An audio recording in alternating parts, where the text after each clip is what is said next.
Hello, everybody. My name's Henry. For those of you that don't know, for those that you do know and have been here, thank you and welcome. I'm going to pose a question before the story begins. It's a true story. I lived through it. Now, the question is, how does evil as a force, an entity, how does it pick and choose where it resides? Whether it be a house, a place, a cemetery, or all the above. Tonight's story takes place in a fairly decent sized town. Well, actually, two towns because it involves two towns, but one of the towns where this took place, there's a river that separates these two towns, and there's walking bridges and a driving bridge from one town to the other. You have to cross the Rock River. The two towns is Rock Falls, Illinois, Sterling, Illinois. They're up toward the northern end of Illinois on the northwest side. But if you know anything about me, you know that I pick up on frequencies. That's the way I was created and taught, and that's way I was used in the project was to pick up on frequencies of most any kind. Well, it started out I was living in another place, and for weeks on end, I kept getting this frequency when I'd go to sleep, and it would haunt me during the day. Well, it was like a cry for help, but it was a signal, a frequency. And from the way I'm understanding things, it was a collective part on a group of people that was experiencing something diabolical that to this day they still can't explain. Well, I'd lived here and there, always on the move, worrying about these people from the project, trying to get their hands on me, trying to stay one step ahead of the game. Well, and these frequencies kept popping in. I finally couldn't take it no more. It's like, I got to go see what this is all about. So I packed up everything and away I went. Me and my pit bull I had, he was my buddy until I got the new one because he passed away. But me and him headed north. We drove and drove and drove and finally ended up in this fairly decent sized town. Well, had to find a place. So the first night we went to the local campground, slept in the truck. Well, as time went on, I thought, well, I need to, before I can figure out what's really going on, because see, they use these frequencies similar to this here to send me off to do a mission for these dark projects that I was involved in. So before I could think about any of that, I had to find a place to rent or a place to stay where I could have my dog. Then I had to find some kind of work. Well, it just so happens, just by luck, I met a person and this person at the time, she done like driving around, and if your yard was a mess, she would first warn you, get it cleaned up. If you didn't, then you got a fine. Well, I just bumped into her by accident, and she knew that I wasn't from there, and she asked if I was going to be there, and I said, yeah. She goes, have you found any kind of work? I said, no, I'm looking for work. I said, I do a little bit of everything, a lot of handyman work. She goes, well, and then these are a direct quote. She said, well, my husband really, deep down, he's a good guy. He may come off as an asshole, but if you can hang with him and prove that you're a hard worker and you want to work, and you can put up with his trial, then he'll make sure you got work. And if something happens he don't have anything to do, he'll talk to somebody else, keep you busy. Well, that's fine with me. Well, went to work with this man, and I won't say their last names, but Bob and Joni, thanks for all you ever did for me. Y'all good people. I went to work for him, and then I decided to take on another part-time job too later on down the line.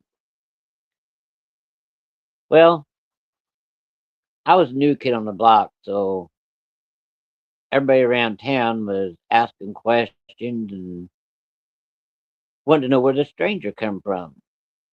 He just popped in overnight. Well, I was on a mission of my own to figure out who was sending these frequencies for help. Well, there was a string of things, and they're still happening today, and they ain't never figured it out. Well, in the cover photo, you see the Rock River. And if you look, that thing looks like a string going across there. That's a walking bridge from one town to the other. And they have three of those walking bridges. The middle walking bridge is for vehicles and people, pedestrians. But they do have three of them because they have this. It's kind of like a customer appreciation or people appreciation days, kind of like a big yard sale. But these businesses, one time a year, they open up and they stay open all night long. And people just walk. They walk from one town to the other because it's so damn congested. You couldn't drive it. So that's why they have walking bridges. And they walk back and forth looking at all the different businesses that they may not get to see because they work all the time. And they also have certain people has stuff up there to sell, and it's a real good time. There's some real nice people there. I met a lot of them, and a lot of them was really good to me. But anyway, after I got to working for this guy, he goes, "Hey," he said, "I'm pretty superstitious." Okay. I didn't tell him I like to ghost hunt and anything about myself previously. I figured that didn't need to be known. I didn't feel like being hunted any more than I was. So he goes, just do me a favor. If you ever have any problems, you have my phone number. Call me. I thought, well, that's kind of strange. But okay. Well, he proceeded to go on and kind of skirt around the issue, but trying to get his point across. He goes, there's lots of things that happens up here. And he said, unless you live in one of these two towns, or you got a relative in one of these two towns, you would never guess. But I'm just telling you, if you ever run into a problem, before you think about doing something stupid, just pick up the phone and call me. Or hell, come down here and wake me up. I still thought that was kind of fucking odd, but hey, wasn't really sure on exactly what he was talking about, but it just sounded kind of strange. I didn't say nothing about the frequencies and why I was there. And at first, I didn't really know why, other than it was like somebody picking up the phone and saying, "Hey, there's a fire. You go." Firemen don't say, "Hey, I'll be there in a couple hours." No, he slides his drawers on, he gets in the vehicle, and he goes to the firehouse. Well, the frequency call come in. I got it, and there I was. But now I had to make sure I could put food on the table, pay the bills, and in my free time, I could focus my energy on figuring out where in the hell this signal was coming from, who the fuck was sending it, and why. So we sat there talking, and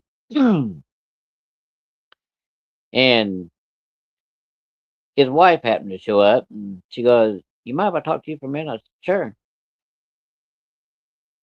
So he went on about his business, and I went outside, and she goes, "You're new here, and you apply to see it lots of things. You apply here about a lot of things." But she goes, "In case my husband didn't tell you," and she said, "I'm not. This is not a come on." It's okay. She goes, "If you ever have a problem, before you do something stupid, call us, or just come by the house." I said, "Well, I don't know I have any problem, but okay." So she still didn't go into detail. It was just kind of like skirting around the issue. Well, as time went by, I picked up a second job. Now, this second job entailed keeping the roads clean, make sure the signs are up, unclogging the drain that went from the city into the river in a couple places. And part of that job included snow removal. Well, then I was told that I would have to go to the police department and go into the lobby and then hit the little buzzer and they would buzz me in and there would be a map. Every day they changed it. They marked the roads that, because see, you have blizzards up there, whiteout conditions. So the police and the fire department was right there together. They would mark with these two tacks and a string the roads that emergency routes that people was having like medical problems in case they had to go out there, open the roads up there first. So one particular time I'm in there and I'm looking at this chart and I'm looking on my little map that I carried and I was highlighting those areas so I could remember when I was out there working. Well, you know how it is when you come in on a partial conversation and you're trying to do what you're doing and kind of listen in? Well, that was one of those times. I heard a officer talking to a dispatch. So they're right there talking in the room about 5, 6 foot away from me. Well, hell, you can't overhearing it because the door's open. So the officer told the dispatcher, he said, "Well, I wonder what time it's going to start tonight." Now, this piqued my curiosity. My ears just went straight up. And I was like, "What time's what going to start? What the hell are they talking about?" She goes, "I don't know, but I just hope maybe we'll get lucky and tonight it won't happen." Well, now this is really piquing my interest. Curiosity was killing this cat. So as he come out the door, he looked at me, he started laughing because I got to know him real well after a period of time. And he goes, I guess you heard that. I was like, yeah, but hey, what I hear in here stays here. He goes, no, no, no, that's no problem. He said, everybody knows. At least everybody lives up here. I said, something you care to share, or is it something you got to keep on your hat? And he goes, no. He said, no problem. He said, we're wondering every single night. There's one or two, and on rare, rare occasions, three different, we'll call them suicides. Okay. Suicide by gunshot? No. He said some of them come from Sterling and go to this place on the street there. There's a train track. They just walk up on the track, lay down, or they just stand there and bam, train fucking kills them.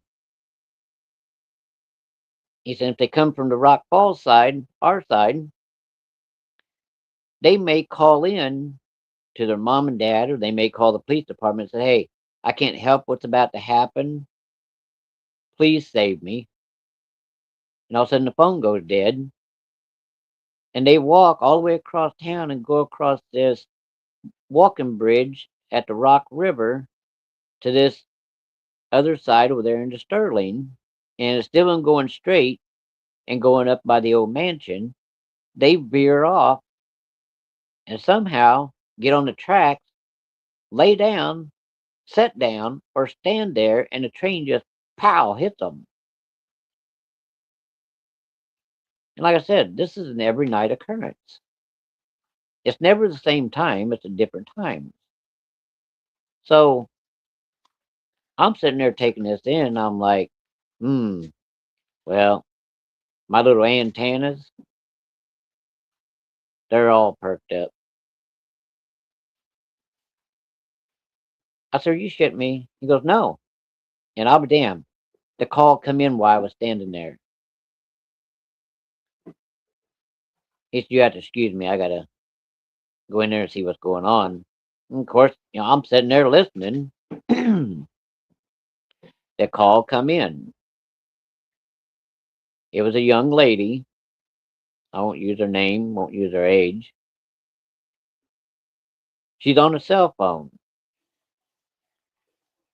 And they're watching where her cell phone is pinging. And she goes, I can't help it. Something is making me go to the tracks. And they was like, ma'am, just tell us where you are and we'll come get you. Bam, phone goes dead. So they picked the last known place that her phone pinged. They called the fire department. They called paramedics. All the cops. They even called some cops in that was off duty. They all headed for that crossing, the walk bridge.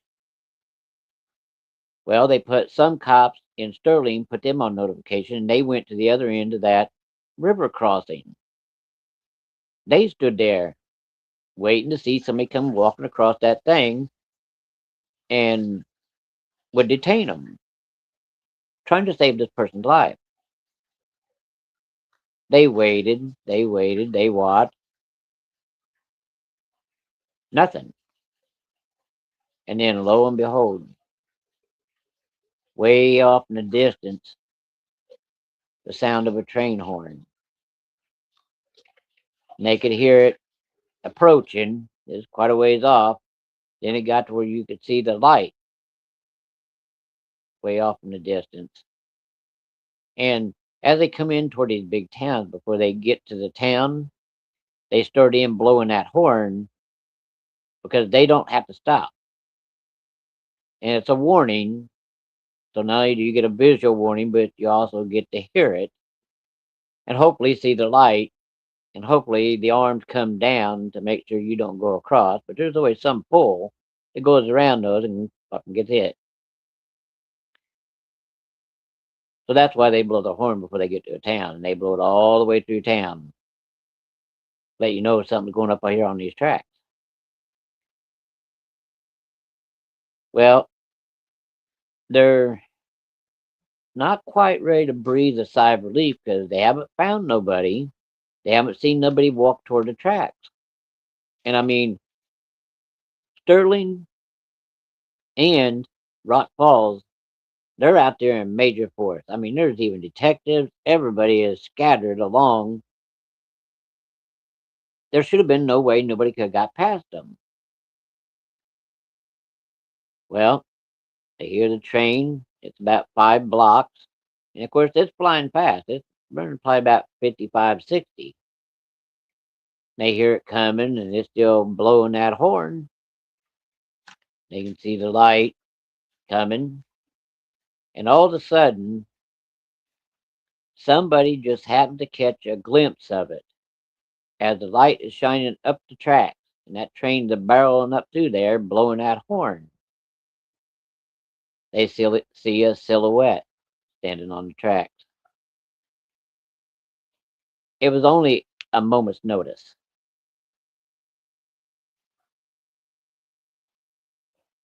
They heard the train lay on that horn in distress. And all of a sudden, it sounded like somebody threw a watermelon from a 5-story building onto the blacktop, and it went thump. Well, it ain't the train's fault, so they wait for the train to go on through, on past the old cemetery, and just about the outside of town before it ever gets stopped. Well, paramedics and the cops went up there, they're radioing back and forth. Well, they found the blood spot. There was some flesh and hair and pieces of clothes. The further up the tracks they walked, the more debris they found. Well, I don't have to go into gory detail, that's good enough. But they did find a good portion of her. Well, now they got to ID this girl. Well, they don't find no ID on the scene. There ain't a purse, nothing but a phone that got knocked off her hands, laying down there close to the wood's edge down there, and they just happened to stumble across it. When they picked up the phone, they went to hit to turn the power on. And there was this girl's picture on the phone, pretty little smile, but she had put a code into that phone, so they was going to have to get somebody to come in there and review that number so they could get into the phone to make some kind of an ID for car parents or parent, whatever the case may be. So they call and get it hacked. When they opened it up, they found a name. Well, one of the detectives knew the girl's parents real well, so him and another officer get in the car and they go down and deliver the terrible news. Well, you know, they have to ask questions. After they talk to them a little bit, they have to ask questions because now it's an investigation. So they asked, did she have some kind of mental problem? No, she was a straight A student. Did she have any problems with depression? No. Why would she? Everything's going good for her. Did she break up with a boy or did a boy break up with her? No. So they investigated it. Next few days, they couldn't find no reason why this girl would go and commit suicide by stepping in front of a train. I mean, they dug through her friends, people that knew her, preacher, anybody that had any kind of contact with her, trying to figure out what it was, even the boyfriend. Nobody can understand. Everything was going great for her. There wasn't no problem. She wasn't into it with nobody. There wasn't no breakup. She didn't have mental disorder, no depression. So now they're stumped. And this had been going on for years. And each time they would be stumped. Now there was a few rare occasions when a troubled person would go up on the tracks, but most times it was people that didn't have any kind of issues. Well, they was like, well, hopefully there won't be another call. Well, that night there was no more calls, but both towns there was in pretty a solemn mood, because what had just happened. A person from one town went to this other town across the river, and so they had a city meeting, and they invited the railroad to come that maybe they could do something to help. The railroad felt bad because it was their train that hit this person, and it didn't matter what the circumstances was. So the railroad offered, said, "We'll pay for the fencing, the post, the barbed wire, and maybe we can stop whatever this thing that's going on that we don't understand." So they put up a fence 10 foot high on one side of the track, and at the top they put 4 strands of barbed wire. On the other side of the track, they did the same thing for that whole stretch down through there, thinking, okay, it's not big enough that you can get your feet in, so you wouldn't be able to climb it. It would deter people from just stepping onto the tracks. Well, periodically, they had to put gates in, and they put several chains and padlocks to make sure that they couldn't slide one and wedge themselves in there. Well, then the railroad said, we'll do one better because we feel kind of bad about what happened. Even though it really wasn't our fault, we will periodically send a railroad pickup truck onto the tracks and make sure no trains are coming, and we'll go up through there and make sure none of those fences are cut, make sure all the locks are on there. We want to help. So everybody's in agreement. So they put the fences up and some gates, padlocks, the barbed wire. Well, the next night, after the wire and stuff got put up, they're like, well, this should deter most people.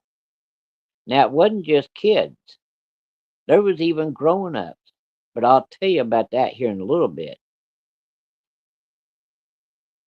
Next night, they're sitting there talking, and I'm there.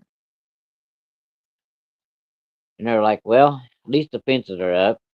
We got patrols in both cities.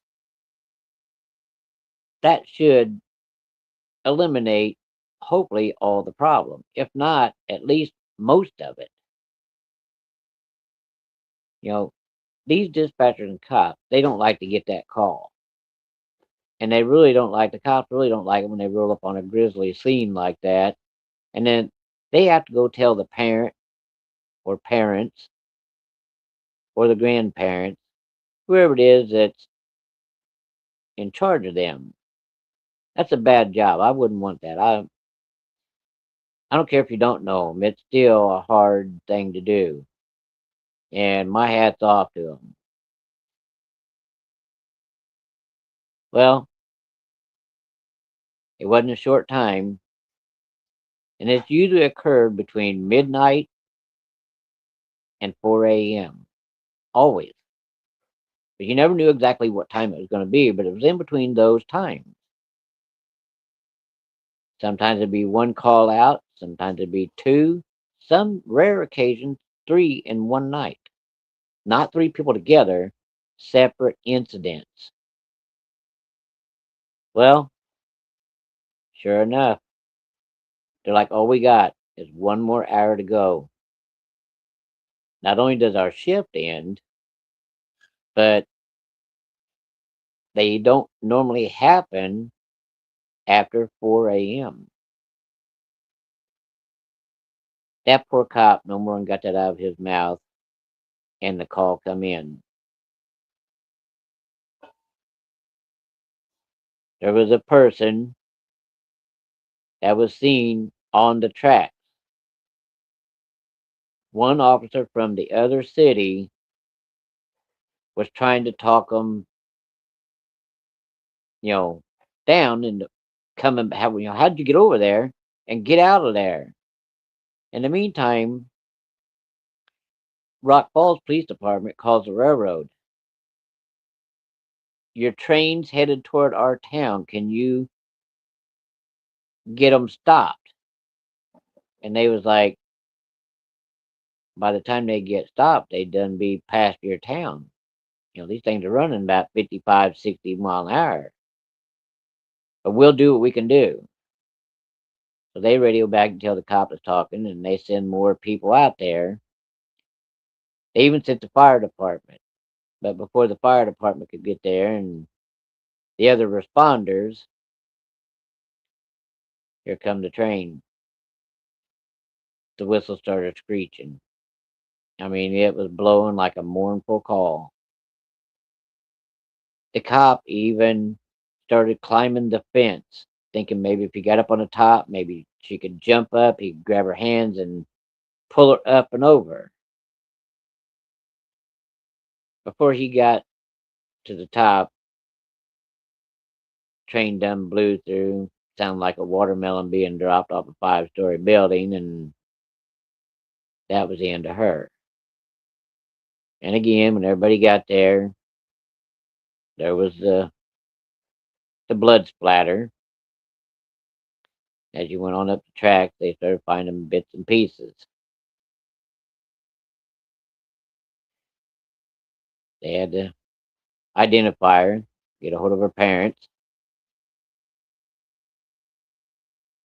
So everybody's wondering,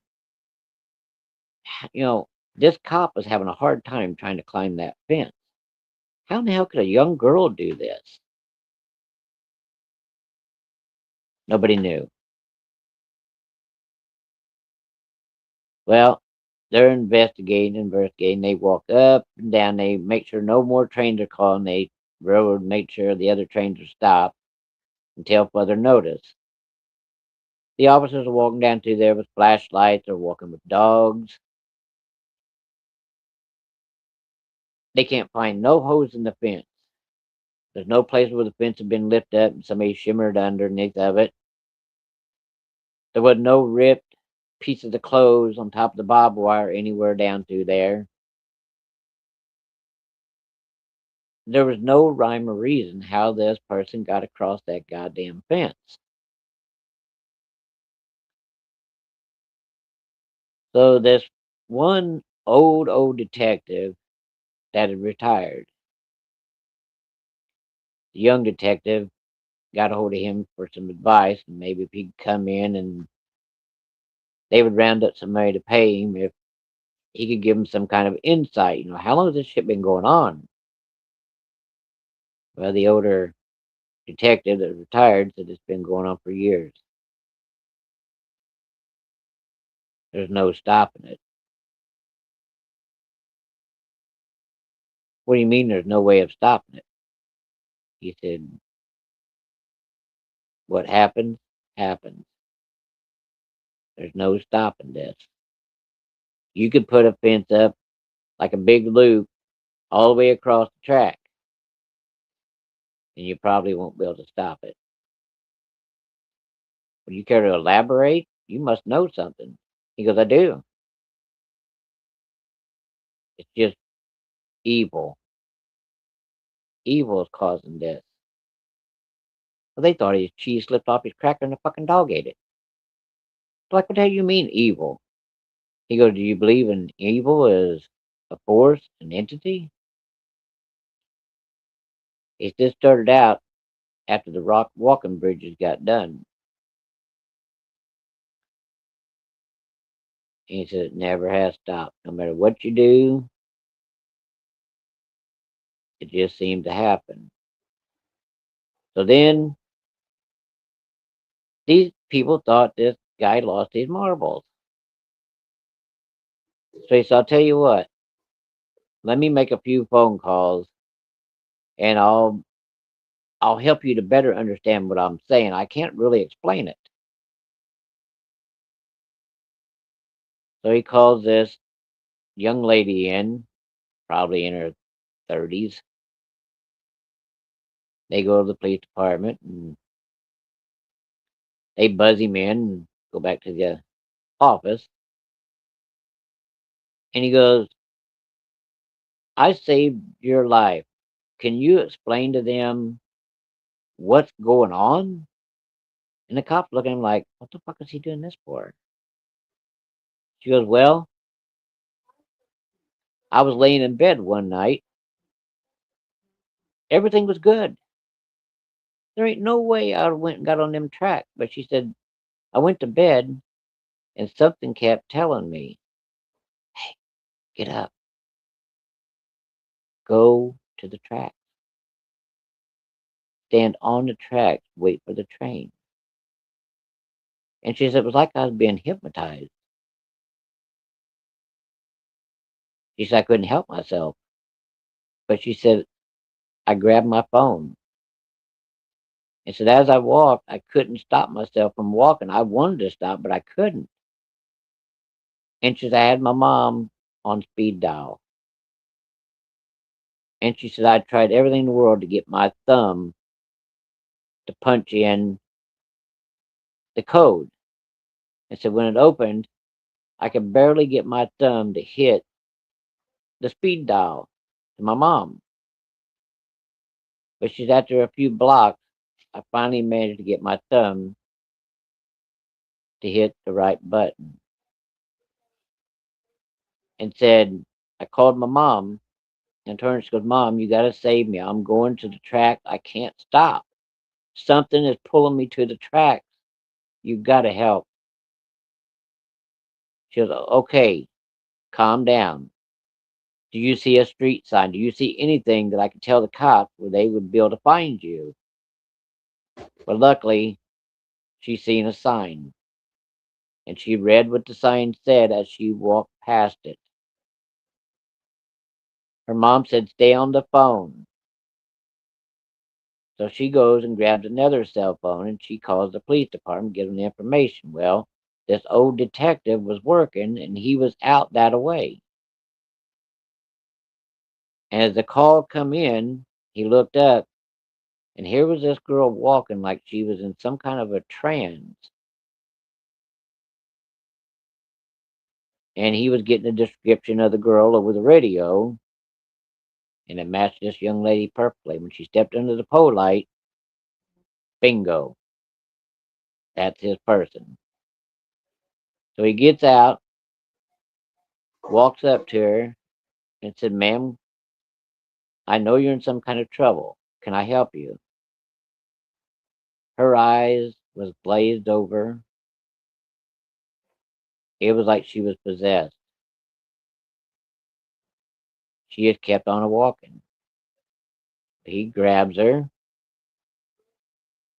And now this is a big guy. I mean, he's like a football player. And this is a little bitty young girl, a little bitty thing. He couldn't stop her. She was dragging him. So finally, he did the only thing he could think of because she was headed for that walking bridge. And on the other side was the tracks where she would meet her fate. So he remembered training and all he had been taught. He wrestled her to the ground and proceeded to get on the back side with his legs around her and his arms.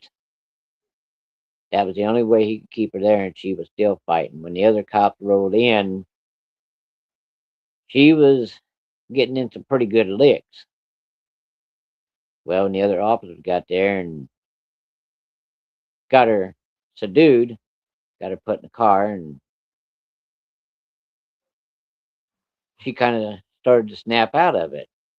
And she wanted to know why she was sitting in a cop car. So they said, "You just be quiet. We're going to take you to the police department. We'll explain everything there." So they took her to the police department, called her mom. When they showed up, the little girl explained, the young lady explained that something in her dream told her to get up, go get on the track, and wait for the train. And she said the whole way, this thing just kept saying, "Come with me, follow me to the track. Turn down this street, walk down, go across the road here, make a turn here, turn there, till you get to the canal." And she said, "That's all I remember." She said, "I don't remember getting into it with this officer, being thrown to the ground. I don't remember none of that." Now these cops are kind of like, I guess the guy wasn't crazy. He brought somebody that was going through this. But then he proceeded to ask. He goes, one of the cops was like, "Well, why didn't this thing call you again?" She goes, "Because after I got to go home, my mom put me in the car and took me several states away. And she said I lived there for about 5 years. And so when I finally did come back, it didn't affect me no more." Well, several other people said, kind of told the same kind of story that something told them to get up, get dressed, head to the tracks. This has been going on for years, still going on today. Well, one night I got one of those frequency buzzes again, frequency calls, what I like to call them. So I went and got my trusty dog, which was a pit bull, loyal as hell.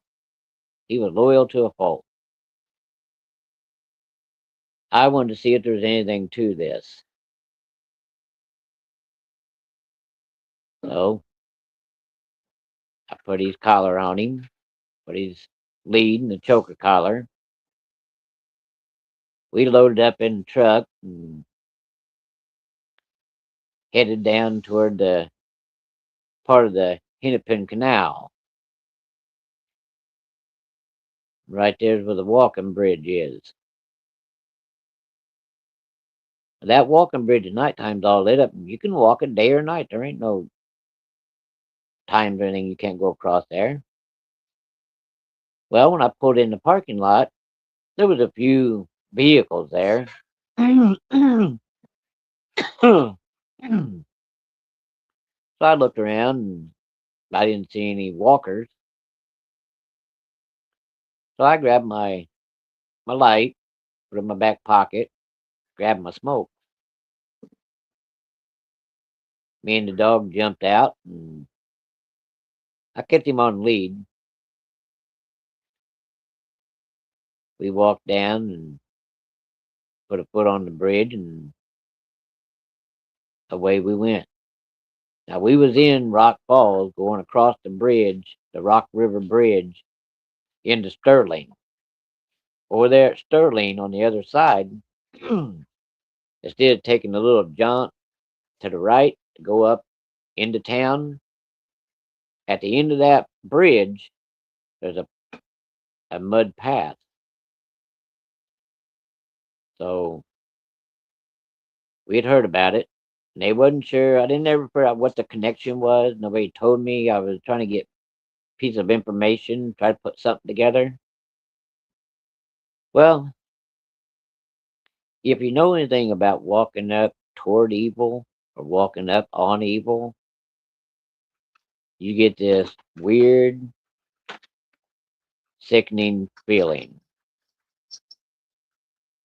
We got halfway across that walking bridge, and like I said, it's all lit up just like a downtown street. Now, on this walking bridge, they have wire fencing on both sides. So you can't just, because there is people that like to commit suicide like that, jump over a bridge.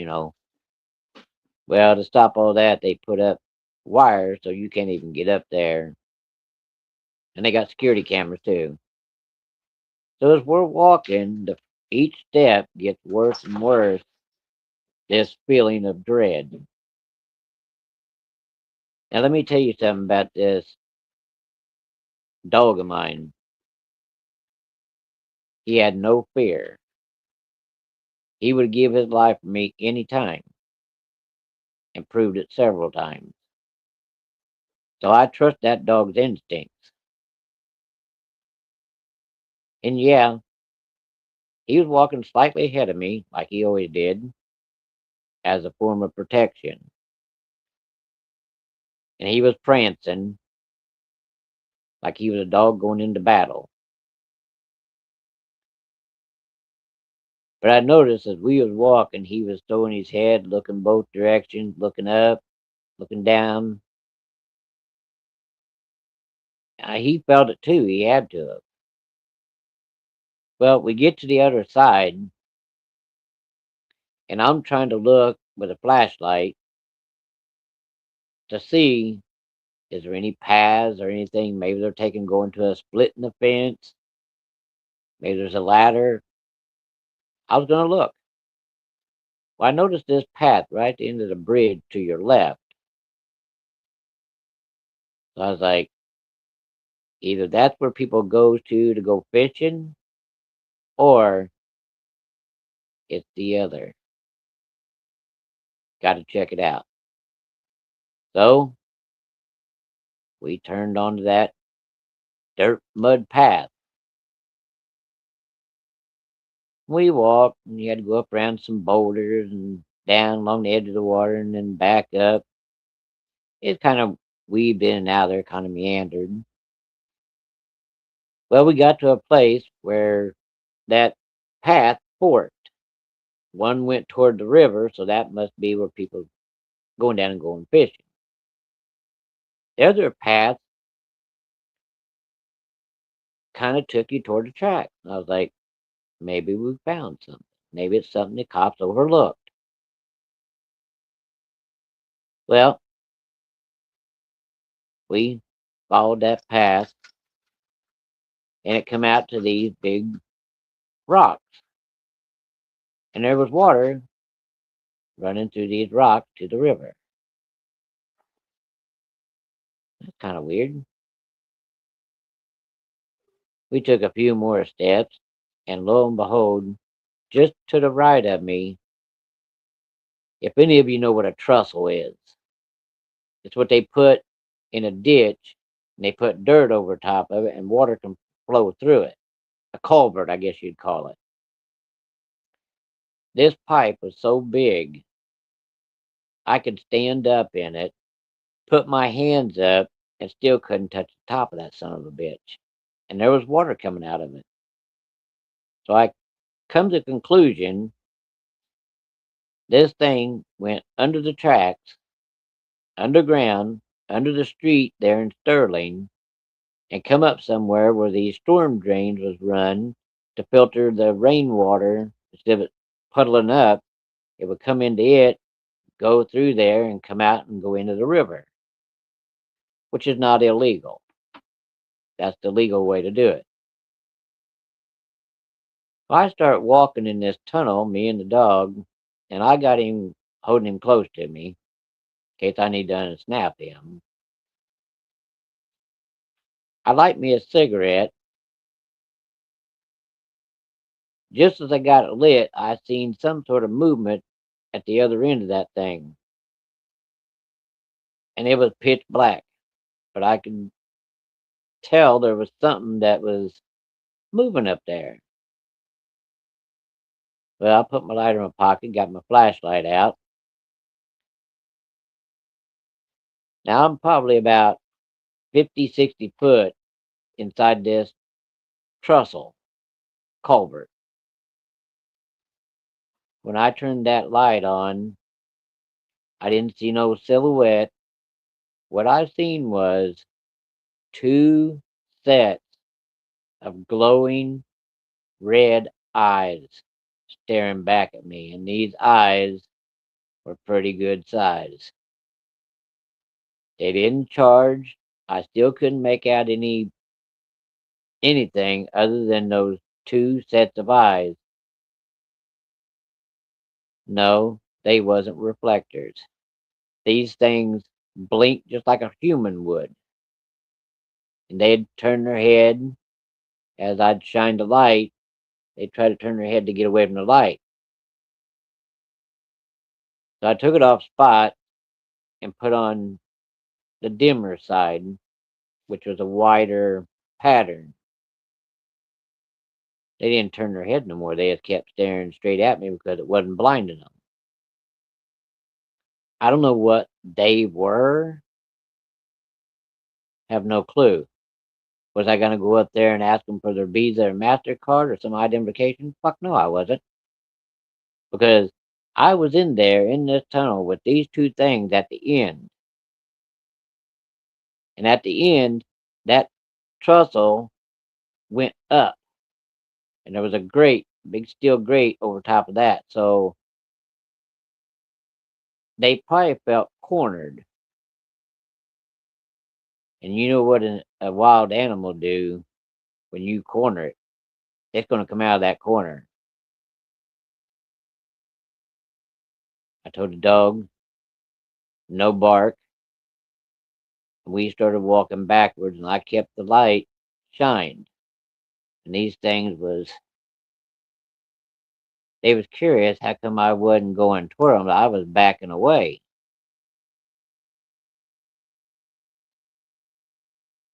I wasn't wasting no time. I wasn't running because that right there, whatever it is, that might turn on the prey drive. Where if you're backing off, you're giving them a wider berth. So I'm backing up, trying not to fall because there's water in this trestle, about 3, 4 inches deep. And the whole time, these things never come toward us or nothing, but they would, I don't know if they was sniffing the air or what they was doing. But at least they didn't feel crowded. I didn't get killed, because if I did, I wouldn't be sitting there talking to you. Well, we finally made it to the end, and there's kind of a little bit of a drop off. Well, needless to say, the dog jumped. I didn't. I fell on top of the dog. Besides, I owed him one anyway. I got up to my feet quick and put that light back in there. And when I shined the light back in there, these things had come half the length of that trestle toward me. But they were still, when I shined the light back in there, they were still looking. Truth telling, they'd probably fucking laugh at me because I fell on my ass on top of the dog. That's what my dumb ass gets. I didn't waste no time. The dog took the lead, heading back toward the bridge. trying to keep me from stumbling, and I kept looking behind me with that light. Make sure these things, whatever the hell they were, wasn't going to come after my little dumb ass. Well, now I got a choice. Either I can go just a little ways and be right there in the middle of town in Sterling, or I can take my chances and wonder if these some bitches are going to come and follow me across the bridge at the Rock River. I decided since the truck was on the Rock Falls side, I was going back across that bridge. Now, my legs ain't the longest things in the world, but let me tell you, you give me a little bit of fear, that's a big motivator. These little shit kickers of mine carry me pretty fast if need be. I'm going across that bridge, that walking bridge. Like I said, it's all lit up. There's lights all over the place. There ain't a dark spot on that place at nighttime. Beautiful, actually. I'm going across there, and I keep looking behind me with a flashlight. Every so often, the dog turned around and looked. He's checking too. We get back to the truck, and I take one more look. I can't make out what it was, but there was something over there that had come out of that trestle and was standing at the entrance of that walking bridge, and I could see the red eyes glowing. Hey, I lit a cigarette at the same time I turned that key. We got the fuck out of there. I went straight to the police department. I knew a lot of them guys, from going in there every day, figuring out what roads and all that need to be taken care of. And I told one of the cops, I said, "Hey, you mind if I talk to you outside for a minute?" He goes, "Sure. What's up?" I said, "See out there in my truck? That's my dog." Okay. I said, "We went to the walking bridge tonight. I wanted to see if there's anything to this." He goes, "If you're going to tell me that you walk over toward the railroad tracks, I don't know that I want to hear this." I said, "No, I think you do." And I said, "I think you know. And I think everybody in the town probably knows. Y'all just ain't saying nothing." He goes, "What is it?" I said, "You know at the end of that bridge, you turn left." He goes, "Oh, that's just a place where people walk to go fishing." I said, "That's what I thought too." I walked over there. I took that trail. One part it split in a Y down there. One part went to the river, the Rock River. The other part turned, and you walk a little ways through rock piles, through a little wooded spot, and there's a big trestle in there. He goes, "And what about it?"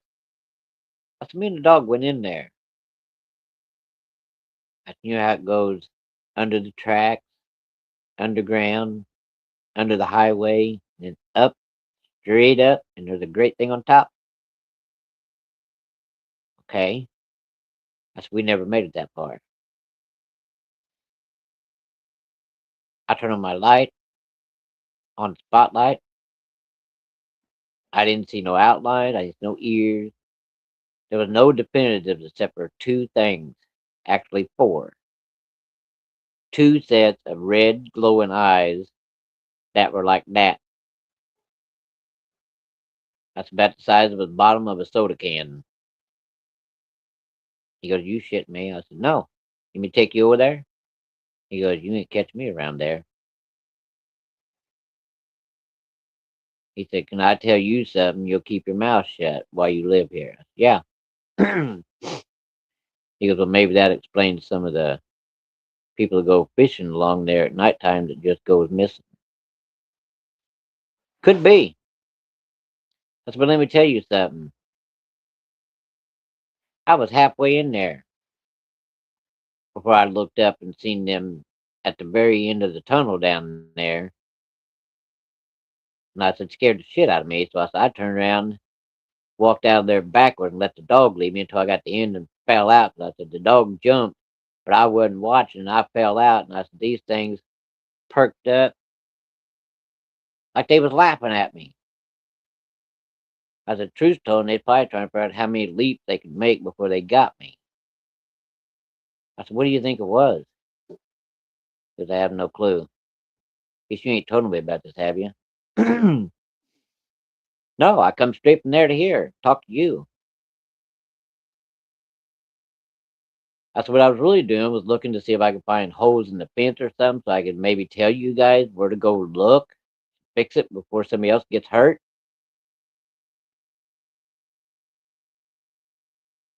He goes, I'll let the chief know. But I ain't gonna tell him that you come here and told me. Fine by me, I don't like that son of a bitch anyway.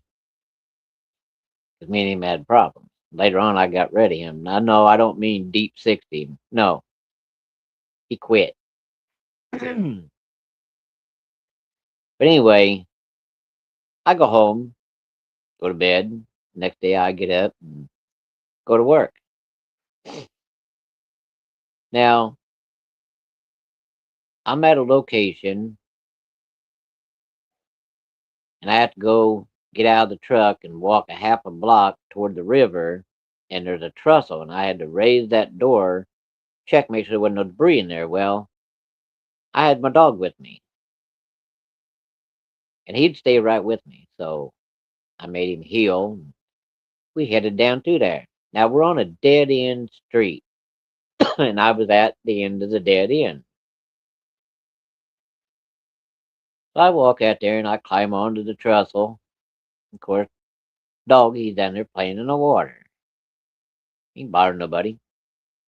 I reached down and grabbed the chain, pulled the door.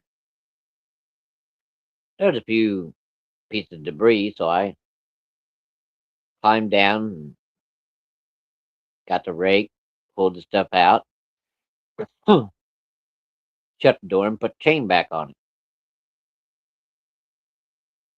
Well, I'm waiting for the dog to get done playing in the water, and I hear a vehicle pull in. I turn and look.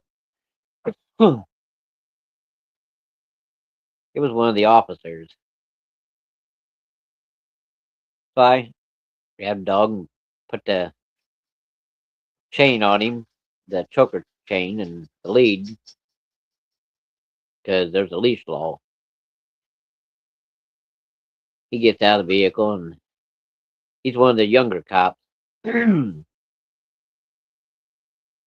and his partner come walking toward me. I was like, uh-oh. Looks like they got something on their minds. So I said, I got him on lead. He won't do anything. I said, what's up, guys? They're like, about what you was talking about. Mm, oh, you're talking about the walking bridge the other night? Yeah. Okay. What about it? You haven't told nobody, have you? Who the hell am I going to tell? I ain't told nobody about it other than you. Anyway, you keep it like that? I said, well, what are you going to tell me about what I told you about the eyes I seen? The two sets of eyes inside that fucking trestle. Huh. He goes, I can't talk about that. As far as we're concerned, that don't exist. I said, what the fuck do you mean it don't exist? You mean to take you there and show you? He goes, we ain't no way going near that trestle. Okay. I said, so what about the other? These people being woke up in the middle of the night by something calling for them to follow it to the railroad crossing. The railroad. That didn't happen either. Bullshit. If you want to hear something really better than that, I said just to show you that I've done my homework. I'm good at what I do. That walking bridge got built and opened in 1907. Is that when all this started? No comment. Fuck do you mean no comment? I thought we was friends. But we are, even though I got a badge. I said, okay, what you're telling me is your higher up told you to come tell me to leave it alone. Now, was I going to tell them that I was getting frequencies from that spot? Hell no, I wasn't going to. The motherfuckers locked me up. Well, I kept my mouth shut until now. But these things never stopped. It continues even to this day. No matter how many police you got out there, no matter how many of this or that you got going on, they can't stop it. But the main thing is, because they don't want to admit it's some evil force or entity or entities, they're never going to be able to stop it. But it does happen. Random times, random people, random ages.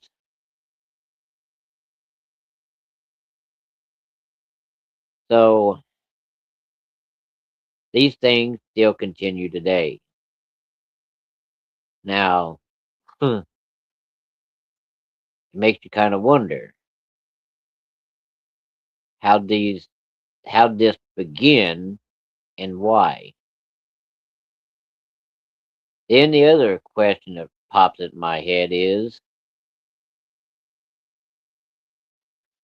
who is allowing this in the higher ups, like city officials and stuff, that might know the answer that lets it keep going on for prosperity? Makes you kind of wonder, doesn't it?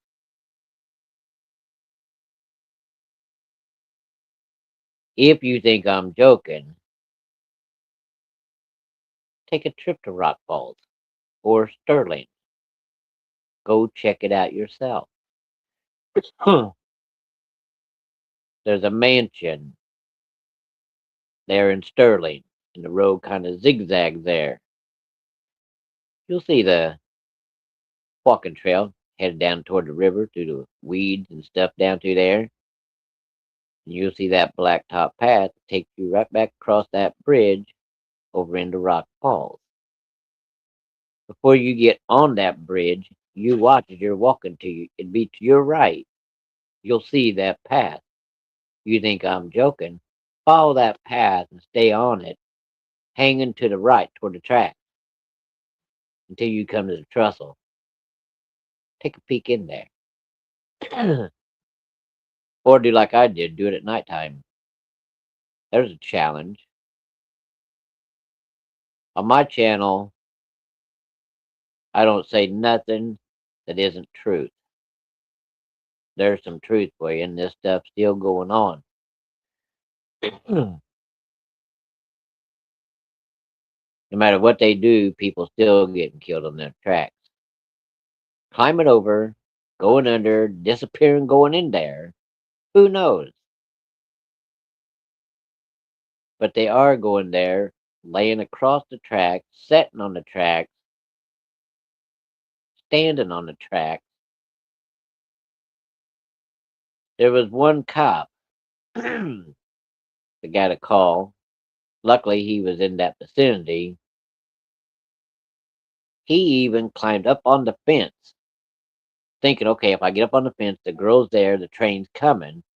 I can grab her maybe and pull her up, get her up high enough that her feet clear the train. That didn't work either. She got killed.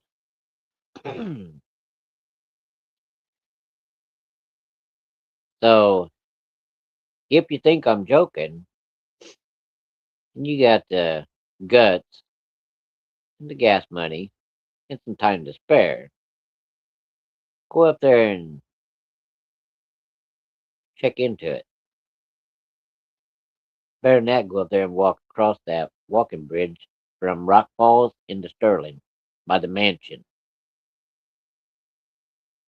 Then you drop me a message and let me know if you got the heebie jeebies or hair thin up on your neck. Evil takes many forms. I still don't yet have the answers, and I've been searching for the answers for years. How evil don't pick this place, but it picks this place over there. It skips these two places, but it shows up there. And because nothing gets done about it for whatever reason, it stays there as long as it wants to. But here's the kicker. Each year, those two towns grow bigger and bigger. So there's your supper. If anything I said here strikes up an interest, makes you curious, made you laugh maybe, or scared the shit out of you, or if you just plain out like the story. It's a true story. Leave me a thumbs up. Maybe leave me a comment. If you subscribe, subscribe. It won't cost you a dime. I'll keep the true stories coming. We'll laugh along the way. We might cry a few times. But it'll be an adventure you'll never forget. So until the next time, y'all have a good night. Have a good sleep. And just think about what I said tonight and see if you can answer the question. If you do got an answer, drop it in the comments. I'd like to hear it. Well, Henry's getting tired. Henry needs to smoke. So you all take and have a good night. Get some rest. I'll catch you on the next one. Thanks for watching.